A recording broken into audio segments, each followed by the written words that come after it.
Welcome to another exciting episode of Musa and Show. Here is what we have today. Sanibona, namuhla ngifisa sikhulume ngale chaos ebelapha eParliament phakathi ko-Minister lo we-Water and Sanitation kanye ne-Member of Parliament uReady we-MK Party namanye ama-political parties. Kodwa ngaphambi singene kule ndaba ye-chaos kufanele siqale silanda ukuthi kwenzakaleni ukuze ube aware ukuthi bekukhulunywa ngani kwathiwa. So khumbula ukuthi ngokudlule uReady wathi addressa iParliament wayese echant athi Phemi must go. Umele speaker wathi uyamkhuza wangalalela wasethatha isinqumo sokuthi uyamxosha eParliament. Mase kubuye yena lo minister engazi kahle ukuthi abezwani naye. So namanje futhi befuneka bambuza imibuzo akwazi ukuphendula uminister. Ngalesa sikhathi babethula nje izethulo zabo kulokhu ke babuza uminister embuzweni uyaphendula. Sizocaphuna ke noma Mkhawula ngoba indaba yamanzi ithinta wonke ama-political parties. Kodwa siyazi ukuthi i-EFF active kakhulu noma ivideo imayelana ne-MK Party, kodwa i-EFF active kakhulu. Manje ngabe ngenza iphutha uma ngabe ngingamcaphuna noma Mkhawula. Uma ngase ngenze njalo kuzobe kusho ukuthi fanele ngiphinde ngenze enye ivideo, kanti ngifuna ukwenza ivideo yodwa ngoba ikhuluma ngento eyodwa le yamanzi. Baningi abantu aba-affectekile. Abanye la bahlala khona amanzi abanawo, abanye amanzi ayahamba, abanye basizwa ama-watering can le moto abazibiza ngama-waterkan abanye basizwa yilezo moto lezo. Kodwa ke sizongena kulelo daba, ilo daba engifisa sixoxe ngalo. Singakanje ngeni nje kulo, ngiyacela subscribe ku channel, ulike ivideo, ushiye ukubona kwakho la ku comment section. Ngizwe ukuthi wena ubona kanjani. Joina ne-membership yale channel. Iqala nje ku-R20 ngenyanga ukuya phezulu. Ukujoina ke-membership kuzoyisiza i-channel ngama-donation la ukuthi ikhule phambili. Ilokho nje ngicela ukuthi ungenzele khona. Futhi uma kwenzeka kuvela ama-advert, 30 seconds angeke ubone lutho. Uma ivele i-advert u-30 seconds ngicela niwabuka ama-ads ngoba iyona ndlela esithola ngayo thina imali. Uma waskipa asitholi lutho thina. Ngiyacela ke ukukucaphunela ukuthi bekuthiwa neParliament. Uthi okwethu ukuthi asiprovide i-water resource, sisenze sure ukuthi bulk water supply ikhona khona ukuze umasipala akwazi ukuthatha amanzi. Masingakwazi ukuthi indawo nendawo sibe ne-bulk water supply ekwaziyo ukuthi umasipala axhume kuyo ayofakela abantu amanzi, uvision 2030 singafikelela kuye. Not just uvision 2030 kodwa kuhlangene ne-sustainable development goal 6 ethi abantu abathola amanzi ahlanzekile, abantu bakwazi ukuthola ne-sanitation. Umthetho ke obuzayo ukuthi ingakube akhona nama-project ayangale emzinyathi nasenquthu. Yebo ma akhona, I can count 12 ngwalistile, ngawafunda la ngakuthumela ebhaliwe, but adla isizumbulu semali engu-418 million angena lapha kwinzombiza nje ngichazise indawo umvoti endumeni eMsinga nase zonke lezi ndawo eMsinga awu4 ama-project, emvoti awu5, endimeni awu4. Wonke lowo ma-project thina sithatha imali siyinikezele kubomasipala for i-regional bulk water supply as well as i-water services. Kodwa njengoko ubuzile ukuthi ingakube lokhu kuyahlangana, akuhlangani kahle ngoba ekugcineni asiku-implementi ngokwethu, ku-implementwa abomasipala. Kodwa ke njengokuthi nayo izolo izulu ibudget khuluma nge-156 billion yokongeza i-infrastructure masipala iphelile, ayikwazi ke ukunikeza abantu amanzi njengoko kufanele. Kuyisifiso sethu ukuthi abantu bonke beningizimu ye-Afrika bathola amanzi. Okunye sikwenzayo manje ukuthi sisebenzise i-underground water, sifake ama-boreholes la abantu besalinde khona ukuthi kwakhiwe idami, makungena ama-boreholes abe banceda abantu. Ngiyabonga. Thank you, Honorable Kahula. You may ask the first supplementary question. Ngibonge Chair lapho ngaphambili. Minister, Angiyakuzwa uyayibala indawo zonke nje obuzisho. Lezi ndawo nje obukhuluma ngazo nje ayikho into eyenzakalayo. Bengifuna ukwazi ke njengoba ade kuthula ibudget noma kuyibudget yakho. Imalini oyibeke eceleni to make sure ukuthi abantu bathola amanzi ahlanzekile nalendo egcwele yonke indawo. Kanjalo futhi nokuthi lama official okuyiwona wona okhuluma ngawo abenza lama project ayenza lento yokubugebengu adla izimali okufanele bezenzela abantu lapha yini ozoyenza to make sure sibabone beboshwe ngoba inkinga ezingaka minister nina nibabophi laba bantu kodwa niyabazi kunjenje amanzi engekho emphakathini imali ziyaya khona kodwa ababoshwa lento yokushushiswa kuthiwa kwenziwa ama-investigation ngithe EFF ayiphele ngoba egcineni kugcinwa la kudlalwa ngabantu bethu abasithume la eParliament ukuthi sizobamela uyabona uyibala zonke lezo ndawo but minister wena yini ozoyenza to make sure ukuthi abantu bathola amanzi aphuma kompompi izinto ezabayigijima intante emzini yabantu ngoba abantu abanawo amanzi through ngala corruption yama-official akho ngiyabonga. Honorable Minister.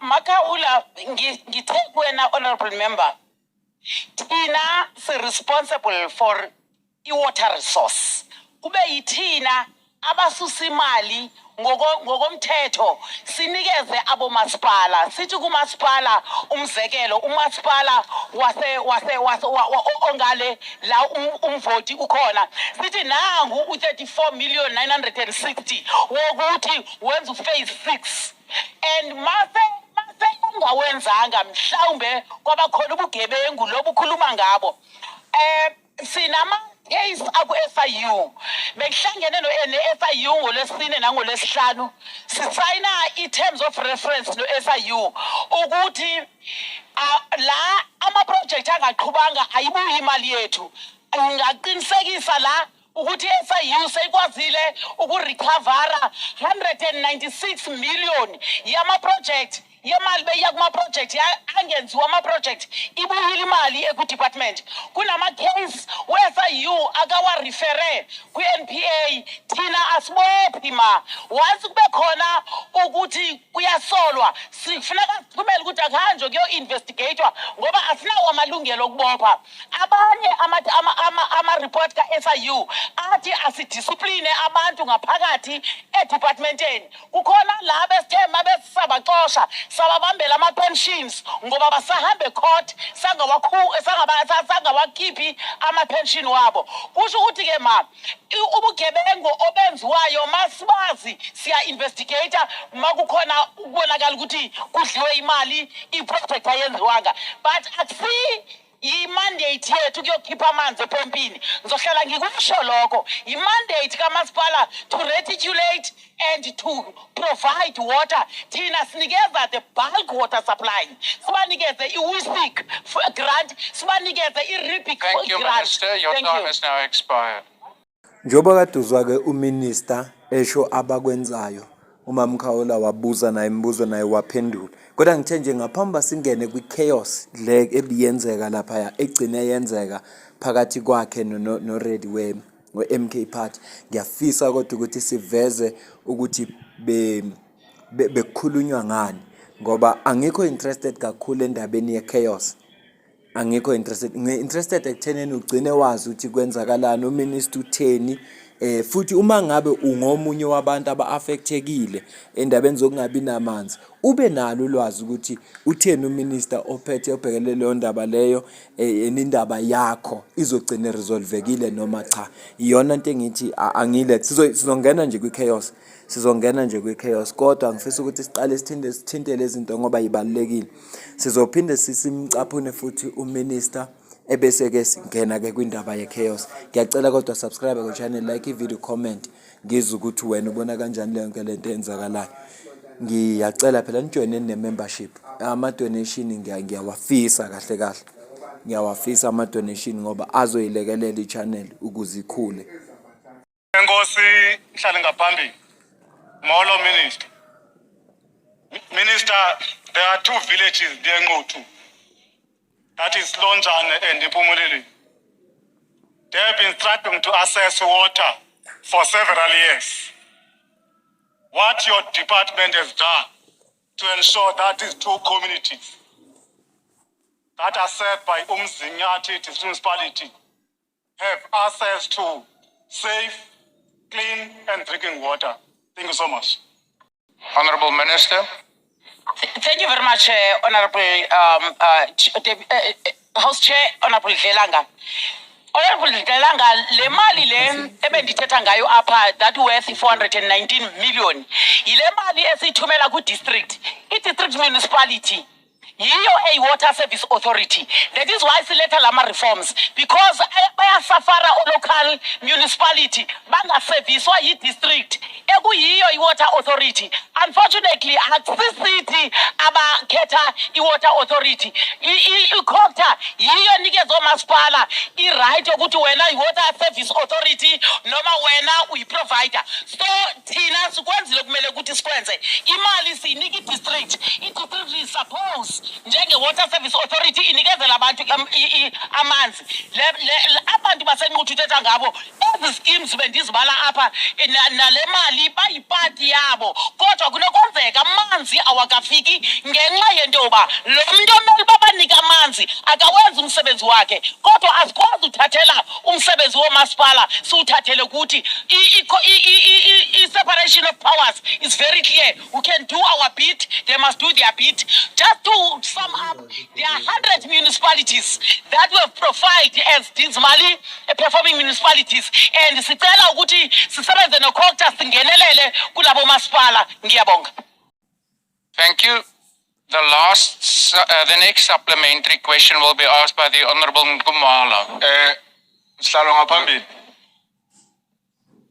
Just hold on, Honorable Nkumalo. There's a wire right, Honorable Member. Sihlalo ngaphambili. Uminister akanomane efika apha esithi thina asinamandla zi-municipalities ezimoshayo.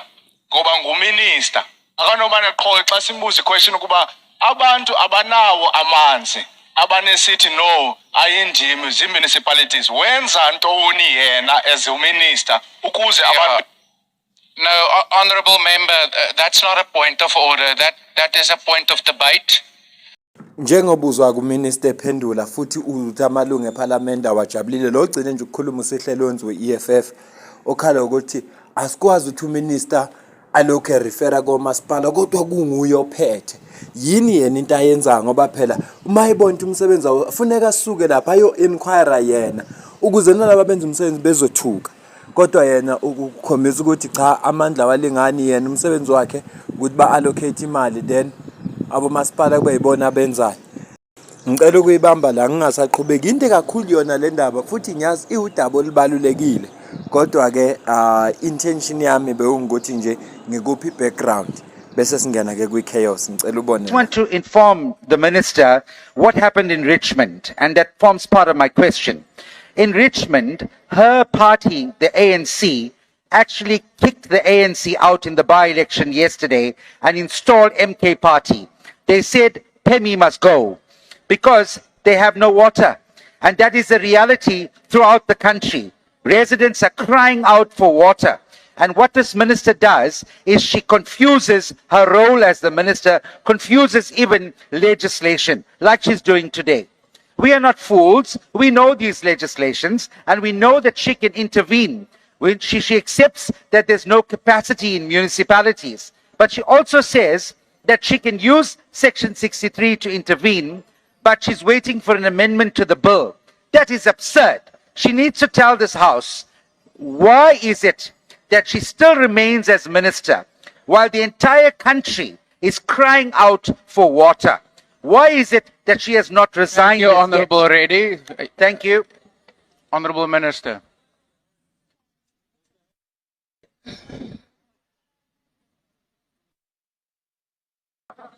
Honorable Minister, just hold on. Honorable Member, why are you rising? No, Chair, I just want to say we understand why MK is overzealous about Richmond. No, Honourable It's been Member, dry don't for a very enter long into a time. debate. Winning Do you one have a point of by-election is order? quite a work. Thank you very No, much. thank you. That's not a The point of clown order. suit. Honourable Minister. No, but Kaiser Chiefs must behave. Honourable Minister is now on the floor. Other members is not to speak. Honourable Reddy, don't advise your members to act outside of the rules. Honourable Minister. Thank you very much, Honorable Chair. Ayindothusile nto ithethwa kuReddy. Ubuthunyelwe kum futhi ke undilingene. Andideployanga nguye apha, ndiyiminister ye-ANC yamanzi, andideployanga nguye kwaye yena kawazi umthetho, wayengukhansela for 10 years. Honourable Minister. Honourable Minister. Just hold on. Please just pause for a moment. Honourable, I can only recognize one member at a time. Honourable Member, why do you want to be recognized? Yes, Honorable Member Nchingil. I think the minister should have referred to our member as Honorable Reddy, not Reddy. Please correct that, Chair. Yeah. Thank you, Honourable Member. This is once again a reminder that we must all refer to one another in respectful terms, as it is your member previously, and I gave him the benefit of the doubt because it seemed the quote from what community members were saying, but he also used the term "Pemi must go." Honourable members, is this a new point of order? Yes. Okay, I'll listen to you. Okay. No, our point of order is clear. The minister is answering questions, but she's shouting at us. Minister, talk to us nicely. No, Don't Honourable shout at Member, us. that's not a point of order. Honourable Minister, you have the floor. Ndizawuthetha nawe nice apha ngaphandle. Cele no-Honorable Reddy athethe nice apha. Kaloku xa niyibizile funeka siyibuyise. Honourable Minister. Nibuyisile impi, sizayibuyisa Honourable Minister. Ngolu hlobo nifuna Honourable ngalo. Minister. Ayibuyisela kuni impi le. Honourable Minister. Yimeleke. Anizogxothwa nini, azizonga nini apha. Bengike ngasho mayiqala ivideo ngathi uminister uPhemi angisazi isibongo sakhe akazwani vele no member of parliament le MK uReddy ngoba na last time separlament azaxoshwa khona uReddy wayechanta ethi Phemi must go. Manje mangabe sekufuneka aphendule yena vele abezukubuzana kahle baphendulana kahle njengoba ade kuzwa abanye. Ile chaos ke engikhuluma ngayo ayikapheli kodwa ngithi nje angingene ngikucacisela ukuthi lokubanga kwalaba ababili noma uminister mhlambe engaphendulanga kahle ngokwami ngoba ulokho refera kanti unawo amandla njengoba emkhothela ukuthi usection 63 uyamvumela ukuthi yena njengominister angangenelela abe namandla kodwa ngoba leyo nto ivela kuReddy kunzima kabi ukuthi ayemukele futhi noReddy ngeke azayizwa into esho uminister ngoba uminister bangazwani naye asiqhubeke kancane bese siyayivala ivideo. Honourable Minister, I plead with you to also assist the process. I've been calling your name repeatedly. Honourable Member, is that a new point? No, Honourable Reddy, there's a member behind you, which I'm recognizing. Honourable Member behind. Thank you very much, House Chair. House Chair, I think the minister must withdraw what she has said. Oh, no, She has said she is the minister of the ANC, not the minister of South Africa. She is a minister of the country, not the minister of the ANC. She Yeah. must withdraw that. Honourable She Member, must that's withdraw it. one She step. must withdraw that. She must Thank withdraw. you. And when now you are failing to control the house, if you can't chair this house, we are going to chair it for. Yeah, thank you, Honourable Member. I heard your point of order. What can assist the process if members now allow the minister to respond? If the minister chooses to identify as an ANC minister, I think you're all well aware that she's part of government. Honourable Reddy, is that a new point of order? It's a new point of order. The minister is aware that she needs to address the chairperson and not address members directly when she speaks. That's number one. Number two, she is not the minister of the ANC. She's the minister of the coalition ANC-DA. Yeah, thank you, Honourable Reddy. Honourable Minister, may I plead with you to speak through the chair? as the rules require. I've been doing that. I said, oh, thank you. Thank you. Honorable Please Chair. proceed. Through you to Honorable Reddy. When he addressed me about the ANC. So I had to confirm that indeed I am a member of the ANC. I am. Honorable Minister, just hold on once again. Honorable Manye, why do you want to be recognized?